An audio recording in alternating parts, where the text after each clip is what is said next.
Hello and welcome to Know Before You Go, a service of the Dominican Province of St. Albert the Great.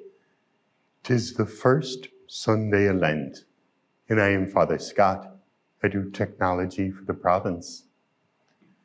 In our gospel today, we have something that's familiar, but a little different take. Jesus is sent out into the wilderness for 40 days in order to be tested, and he's ministered to by the angels. Familiar story, and then we're used to there's 3 tests, right? But we don't have that. This is Mark's version, and that's all it says about that. No being led to a high mountain or the turn the stones into bread, none of that sort of thing. The reading then just goes immediately to after John was arrested, Jesus comes forth and he starts to preach the good news. I think the best way to get into this reading, what's happening this week, is through the number 40, surprisingly so. Jesus was out there for 40 days in the wilderness. Like Moses, fasted for 40 days and 40 nights on Mount Sinai because the people had gone astray. And at the end of that time, then God gives him the 10 Commandments, makes that covenant with him. And Moses' fast of 40 days and 40 nights is in the midst of Israel's pilgrimage of 40 years in the desert.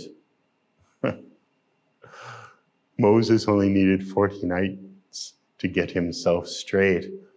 The people needed 40 years to figure it out. But of course, there's also the first 40. Remember when Noah built the ark, it rained for 40 days and 40 nights so that the earth was destroyed by a flood and all the land-dwelling animals except the ones in the ark died. Well, our first reading is just after that, right after the flood.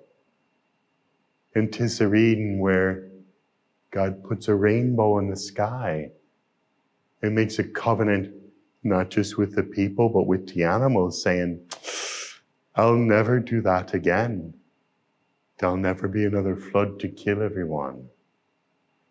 So it's that giving of that beautiful first covenant with humanity that the rainbow in the sky exhibits. 'Tis a lovely reading. But putting that here as a first reading says there's got to be a connection here. And certainly there is. The second reading picks up and says, baptism is a reminder of Noah and the ark.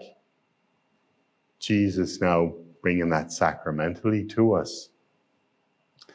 But in the first reading, we don't have the flood, right? We just have the covenant. What was the flood for? What did it lead to? It opened up the people to receive this covenant with God. It led to this great blessing. And that's as well, I think, what Mark makes in the temptations in the desert. So short, he just mentions them, but doesn't go into detail, because he wants to get on to the next part. The desert wasn't about the tempting. The desert was about the learning that Jesus had when he was ministered to by the angels. That the fasting in the desert and the being out in that lonely, barren place taught him something about God. How to listen. Where did he fit into these things? So that after 30 years of being content, being a carpenter, now he heard his call to go out and preach. You see, this is the change that happens in the wilderness, according to Mark. And it's the change that's supposed to be the point of our going out in the wilderness of Lent. It's not the fasting that's important. It's not the penances that we do. It's the letting them open us up to really listening to God and following God's call for us in our life. Jesus steps forward after John had been arrested. Dangerous time to step forward, not the right time, because there's trouble a brewing. But there's trouble, so they need Jesus. He steps forward particularly because there is trouble, and John, who was that finger in the dike, was now gone. And so Jesus steps forward. Lent this year needs to be a time for us to be able to hear God's call for us in our lives. The world's got a myriad of problems. Which one is for us to do something about? The world had problems long before Jesus went into the wilderness. He was happy just being a carpenter, taking care of just those problems.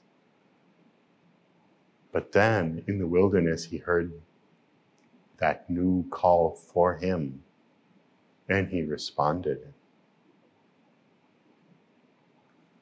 Whatever penance you're doing, make sure it's something that simplifies your life enough so that you can hear God's call and have the courage to respond. So maybe rather than giving something up, it's doing spiritual reading so the angels can minister to you. You know what I mean?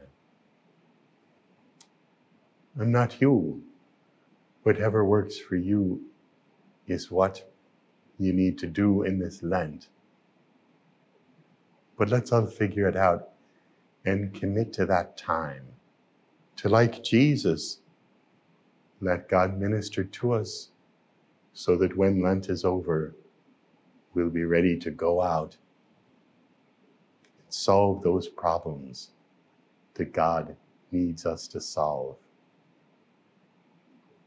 God bless you in your Lenten journey.